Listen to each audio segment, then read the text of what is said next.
Hello, my name is Tristan Seikel, and this is a video about my applied thesis project, Psychedelia in the United States, an ethnographic study of naturalistic psychedelic use. Before continuing further, let's first discuss the project background. As a graduate student in the Applied Anthropology program at the University of North Texas, we are expected to find a client and conduct an applied thesis research project that would serve their interest or mission.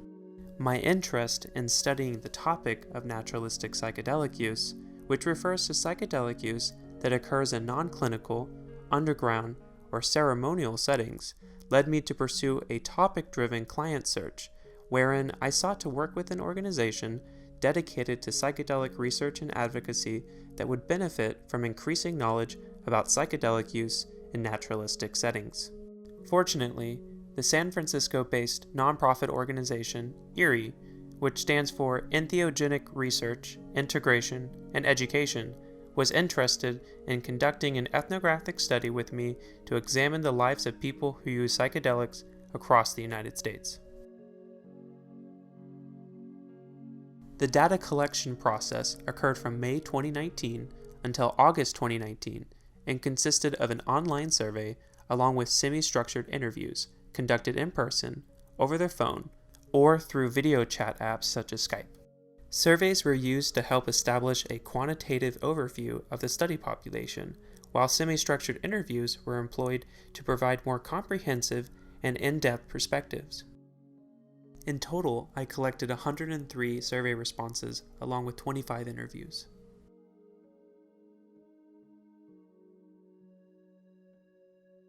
Some important components of psychedelic preparation mentioned in this project include having clear reasons for using a type and amount of any given psychedelic substance, creating the right set and setting, which are all the internal and external factors that influence a psychedelic experience, ensuring that one has adequate support systems and tools to integrate the experience back into everyday life, and the usefulness of psychedelic practitioners such as sitters, shamans, or facilitators to help navigate the psychedelic experience.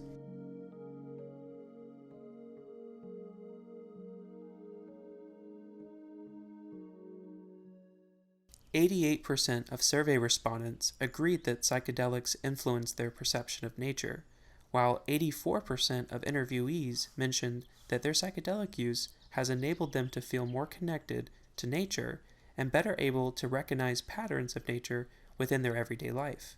Some participants noted how psychedelics allowed them to see how nature is alive, such as observing how trees and plants breathe or that rocks facilitate life.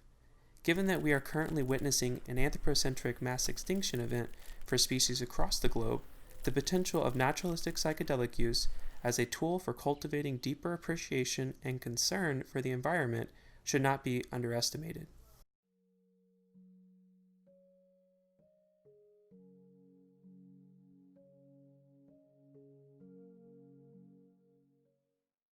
The effects of psychedelics on identity reported in the study consist of increasing understanding of the complexity of self, interconnection and distinction between emotions and thoughts, and changing perception on life. 93% of survey respondents agreed that their psychedelic use had a significant effect on their self-perception, and 76% of interview participants noted how their use of psychedelics resulted in them feeling a deeper sense of interconnectedness and empathy towards other people, plants, and animals. With these findings in mind, this research project displays the potential for psychedelics to promote positive or desired personality changes in settings beyond the clinical model and controlled experiments.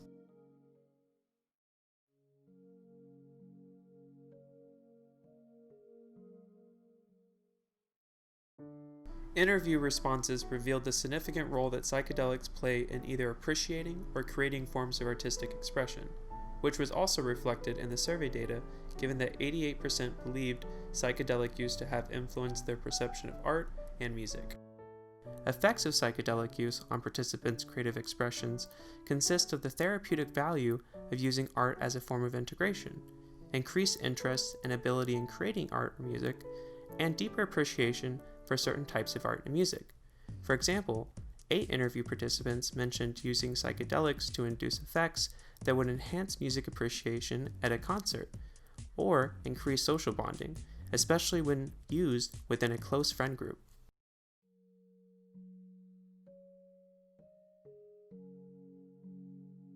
In total, 76.7% of survey respondents wrote that their reasons for using psychedelics did change over time, while 23.3% of respondents' reasons did not change.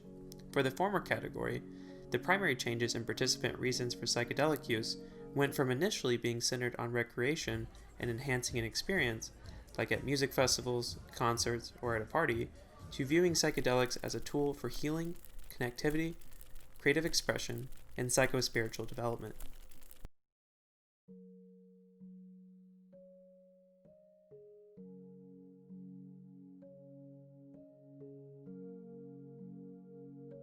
Some of the positive effects on physical health and well-being listed by both survey and interview participants include repairing cognitive function after chemotherapy or the use of certain prescription drugs, pain and headache relief, improved eyesight, more health conscious, weight loss, and cessation or reduced use of certain other drugs.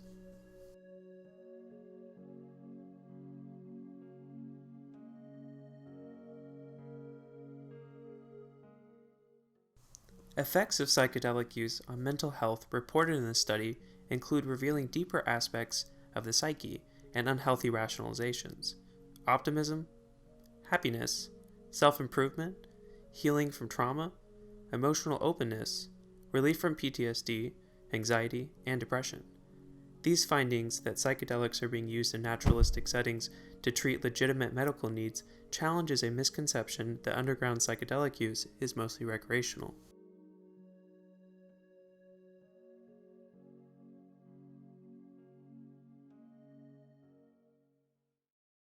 The survey data revealed that 93% of respondents believe their psychedelic use to have had a significant effect on their spirituality, while interviewees mentioned that psychedelics led them to be less dogmatic towards one specific spiritual, religious, philosophical tradition, while also developing an openness and depth within their own psycho-spiritual development. Moreover, the significant number of study participants who felt that their psychedelic use expanded or altered their sense of spirituality indicates that spiritual development can be a common reason for psychedelic use in naturalistic settings.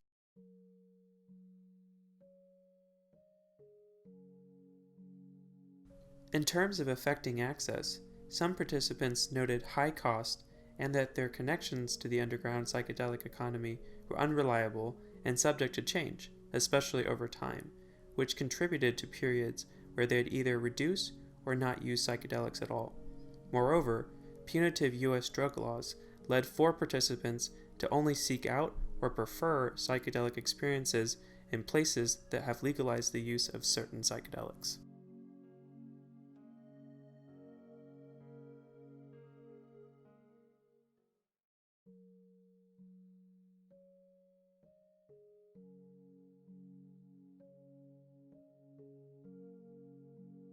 The quality of psychedelic substances when purchased through the underground drug economy can range considerably, and several participants described how certain psychedelics pose a greater risk of being adulterated than others.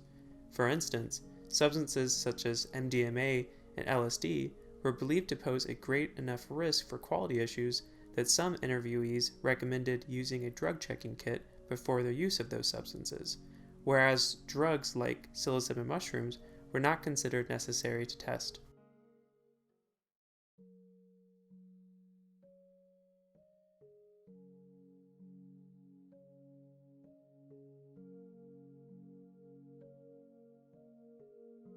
Repressive laws on psychedelics in the United States gave many study participants fear and anxiety either in their efforts to acquire psychedelic substances or during the experience itself.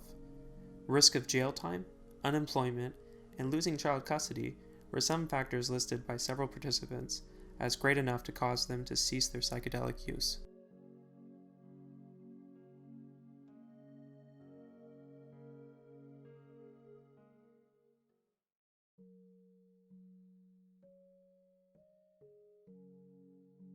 Another impact of drug laws on psychedelic use can be seen in how those policies and associated stigma act as a barrier for participants to help cultivate or engage with their own local psychedelic community. Thus, in order to safely navigate the naturalistic psychedelic space, one needs both the right connections, knowledge, and skills to distinguish the right practitioner from bad actors or potential abusers.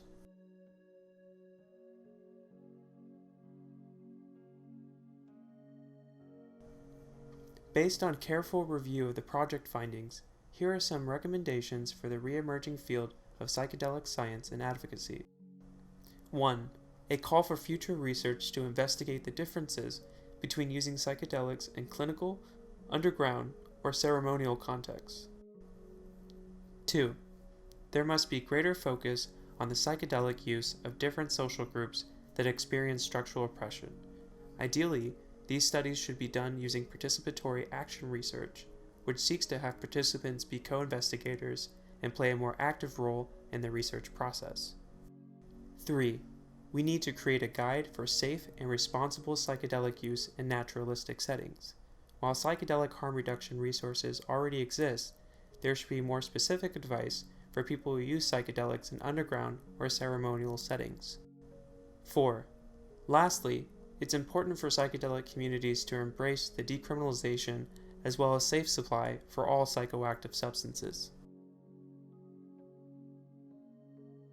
One of the most important lessons learned from working on this project has been the realization of the value of investigating topics that compel the researcher to lend support in ways that go far beyond the scope of research alone. Since getting accepted into the University of North Texas Applied Anthropology program, I have helped start several organizations based in drug policy reform and harm reduction across the Dallas-Fort Worth area.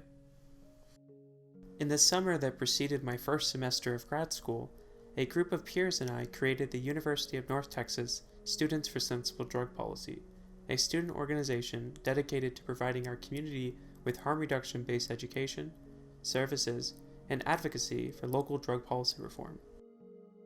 In the wake of the success of the Decriminalized Denver and Decriminalized Nature Oakland campaigns in the summer of 2019, the national momentum for psychedelic reform motivated North Texan psychedelic advocates like myself to start Decriminalized Nature Dallas. This campaign was formed to advocate for the decriminalization of all Schedule I psychedelic plants and fungi, including cannabis and Salvia divinorum, throughout the communities of North Texas. More recently, at the end of July, I began a new campaign to decriminalize personal use of cannabis, including cannabis concentrates and drug paraphernalia, within the city of Denton, Texas.